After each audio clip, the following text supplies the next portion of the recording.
আমাদের শরীরের অন্যতম গুরুত্বপূর্ণ একটি অঙ্গ হচ্ছে ফুসফুস, যার প্রধান কাজ হল বাতাস থেকে অক্সিজেনকে রক্তপ্রবাহে নেওয়া এবং রক্তপ্রবাহ হতে কার্বন ডাইঅক্সাইডকে বাতাসে নিষ্কাশন করা। গুরুত্বপূর্ণ এই অঙ্গটির সবচেয়ে ভয়াবহ সংক্রমণ হচ্ছে ক্যান্সার। 2050 সালে সারা বিশ্বে ক্যান্সারে নতুন আক্রান্তের সংখ্যা 35 মিলিয়নে পৌঁছাবে, যা 2022 সালের সংখ্যার তুলনায় প্রায় 77% বেশি। কিন্তু আমাদের মধ্যে অনেকেই আছেন যারা ফুসফুসে ক্যান্সারের লক্ষণগুলো না বুঝেই অবহেলা করেন। ফুসফুসে ক্যান্সারের উপসর্গ বা লক্ষণ: কাশি, জ্বর, গলার স্বর পরিবর্তন, কাশির সঙ্গে রক্ত কিংবা শ্বাসকষ্ট।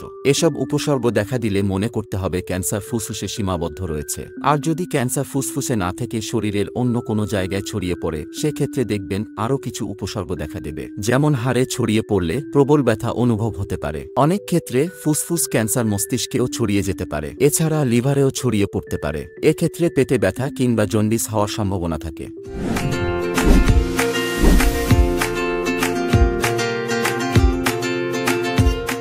ফুসফুসে ক্যান্সারের কারণ: ফুসফুস ক্যান্সারের প্রধানতম কারণ ধূমপান। যারা ধূমপায়ীর কাছাকাছি থেকে পরোক্ষভাবে ধূমপান করে তারাও ক্যান্সার হওয়ার ঝুঁকিতে আছে। অনেকের ধারণা ভেইপ বা সিগারেট নিরাপদ, তবে গবেষণা বলছে এগুলোর মধ্যেও ফর্মালডিহাইড ও অ্যাক্রোলিনের মতো ক্যান্সার সৃষ্টিকারী রাসায়নিক উপাদান রয়েছে। প্রতিরোধে করণীয়: ধূমপান পুরোপুরি ত্যাগ করতে হবে। গড়ে তুলুন সঠিক খাদ্যাভ্যাস।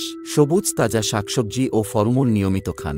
শিল্প কারখানা, গাড়ির নির্গত কালো ধোঁয়া থেকে বিরত থাকুন। ক্রোমিয়াম, এসবেস্টস, ক্যাডমিয়াম ইত্যাদি বিভিন্ন রাসায়নিক পদার্থ সম্পূর্ণরূপে এড়িয়ে চলুন। যক্ষা, ব্রঙ্কাইটিস, নিউমোনিয়া, অ্যাজমা ইত্যাদি হলে দ্রুত চিকিৎসা করান। এসব রোগের কারণে ফুসফুসের আক্রান্ত স্থানে ক্যান্সার দেখা দিতে পারে। চিকিৎসা পদ্ধতি: ফুসফুস ক্যান্সারের চিকিৎসা পদ্ধতিগুলো মোটাদাগে 5 ভাগে ভাগ করা যায়: surgery, radiotherapy, chemotherapy, targeted therapy এবং ইমিউনোথেরাপি। প্যালিয়েটিভ কেয়ার: ক্যান্সারটি কোন স্টেজে আছে এবং চিকিৎসা গ্রহণে রোগীর শারীরিক সক্ষমতা কেমন তার উপর ভিত্তি করে কি চিকিৎসা লাগবে এবং তার ক্রম কেমন হবে তা নির্ধারণ করা হয়।